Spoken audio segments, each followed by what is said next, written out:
Assalamualaikum warahmatullahi wabarakatuh. Alhamdulillahi rabbil alamin. Wal aqibatu lil muttaqin. Wala udwana illa ala zalimin. Wassalatu wassalamu ala ashrafil mursalin. Sayyidina Muhammadin wa ala alihi wa sahbihi ajmain, amma ba'du. Sahabat Sena Rahmatul Ummah yang saya cintai dan Allah muliakan, tausiah kali ini saya akan membahas tentang ilmu fikih yang ada kaitannya. Bolehkah bagi seorang pengurus masjid menjual barang-barang yang diwakafkan untuk masjid? Semacam alat pengeras suara, ataupun karpet, ataupun keramik yang sudah tidak bisa terpakai. Bolehkah untuk dijual belikan? Maka dalam hal ini dijawab oleh para ulama, yaitu yang pertama Syekh Al-Bakri Muhammad Syato Ad-Dimyati dalam I'anah jilid ketiga halaman 179. Wala yuba'u mauqufun wa in khoroba. Dilarang bagi pengurus masjid ataupun siapapun untuk menjual barang-barang yang sudah diwakafkan ke masjid. Wa in ta'azzaro al-intifa'u bihi, walaupun barang tersebut sudah tidak terpakai, dengan kata lain sulit untuk dimanfaatkan.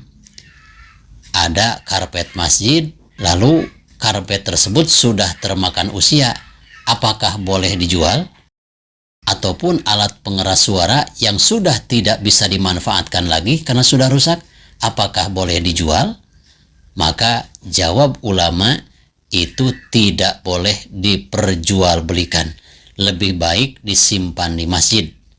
Dan apabila masjid sudah tidak ada tempat untuk menampung barang-barang yang sudah tidak bisa digunakan, karpet tidak mungkin untuk diberikan untuk warga, dan seandainya ada yang bersedekah alat pengeras suara ditampung di masjid tersebut karena tidak ada tempat untuk menampungnya, itu lebih baik dibakar.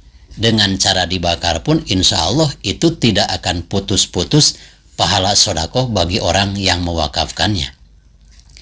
Juga permasalahan, ada masjid kan sekarang itu kalau menggunakan genteng kayaknya sudah tidak musim. Masjid itu biasanya sekarang memakai baja ringan, lalu kayu-kayunya diganti dengan baja ringan. Nah, ketika ada pemugaran masjid atau renovasi masjid, apakah itu secara keseluruhan ataupun tidak keseluruhan direnovasinya, sehingga barang-barang lama yang digunakan untuk atap masjid berupa genteng dan kayu-kayunya dan bambu-bambunya, ada yang masih utuh, ada yang sudah tidak utuh lagi. Bagi barang yang sudah tidak utuh lagi, boleh dibakar di sekitar masjid. Itu tidak mengurangi pahala orang yang bersedekah. Lain halnya dengan barang-barang yang masih bisa dimanfaatkan, ini diperbolehkan untuk dijual. Hasil penjualan bekas barang-barang bangunan masjid yang dirobohkan dan yang direnovasi, dengan catatan uangnya bisa dijaga masuk kas masjid untuk pemeliharaan masjid. Yang tidak boleh itu seandainya kayu masih bisa dipergunakan, bekas pembangunan masjid yang direnovasi dijual dengan secara cuma-cuma ataupun diberikan kepada warga secara cuma-cuma, itu hukumnya haram. Dan bagi pengurus masjid tersebut yang secara cuma-cuma memberikan genteng masjid karena sudah tidak bisa terpakai, kayu masjid yang masih bisa dipakai tapi sudah direnovasi masjidnya dan barang tersebut sudah tidak dipergunakan lagi, dijual dengan cuma-cuma, diberikan kepada warga dengan cuma-cuma, itu diharamkan. Kadang-kadang ada warga yang tidak mengerti akan hukum karena kurang keilmuannya, itu sembarangan saja menggunakan barang-barang wakaf masjid. ada yang mau hajatan, yang mau ada acara tahlilan, resepsi dan yang lain-lain, karena kekurangan karpet akhirnya karpet masjid dibawa ke rumahnya. Itu dilarang, tidak diperbolehkan, bahkan diharamkan. Jangan sekali-kali alat-alat masjid digunakan di luar masjid. Sahabat Sena Rahmatul Ummah yang saya cintai dan Allah muliakan. Lalu masalah yang kedua, apabila di suatu masjid keramiknya masih baru, lalu ada yang memberikan lagi lebih baru dan kualitasnya lebih bagus. Ada juga yang bersodakoh jariah berupa wakaf, alat-alat pengeras suara yang pertama pun masih bagus, tapi ada yang memberikan yang lebih bagus. Apakah boleh menjual keramik yang masih bisa dimanfaatkan, ataupun ada karpet yang masih bisa dipergunakan? Diperbolehkan untuk dijual dengan catatan hasil penjualannya dimasukkan ke kas masjid. Yang mana permasalahan ini dijawab oleh Syekh Ibnu Hajar Al-Haytami dalam kitab I'anatut Thalibin halaman 182 jilid yang ketiga.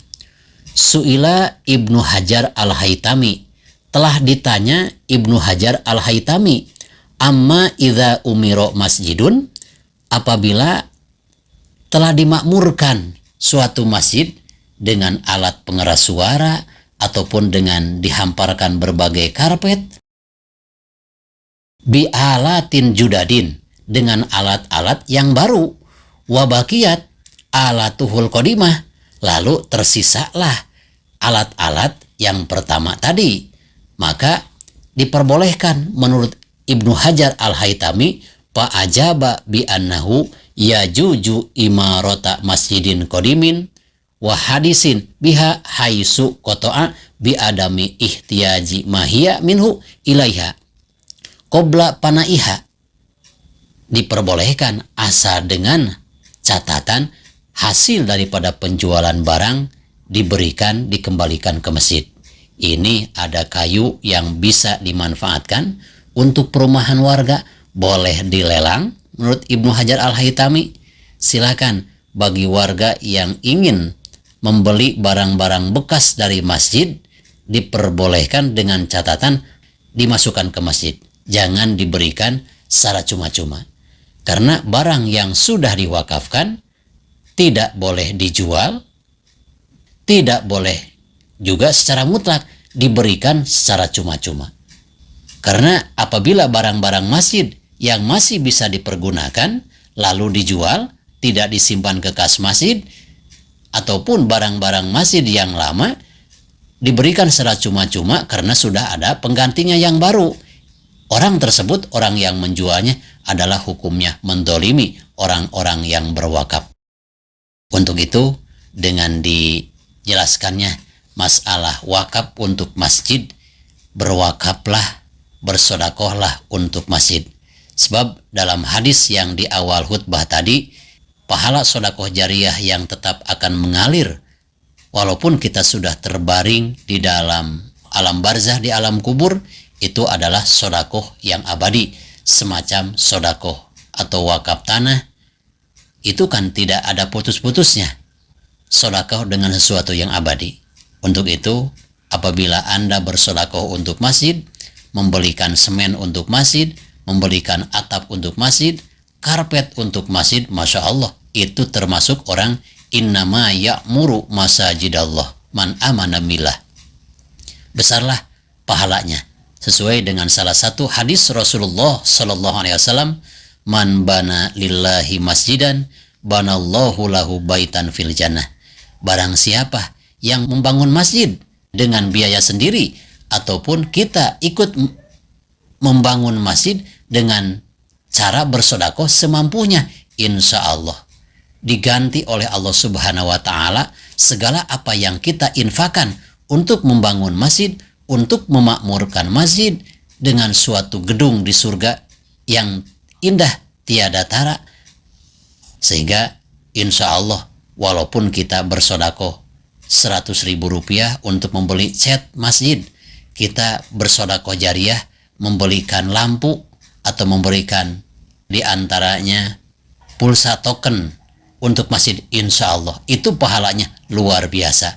Apalagi ada masjid yang baru yang belum ada kita yang membelikannya, seumur-umur itu pahalanya akan mengalir ketika kita sudah ada di alam barzah.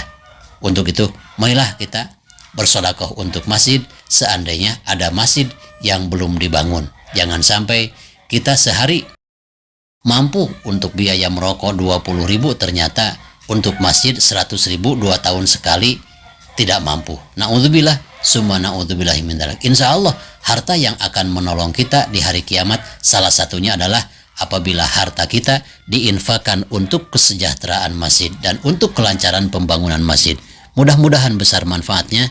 Wassalamualaikum warahmatullahi wabarakatuh.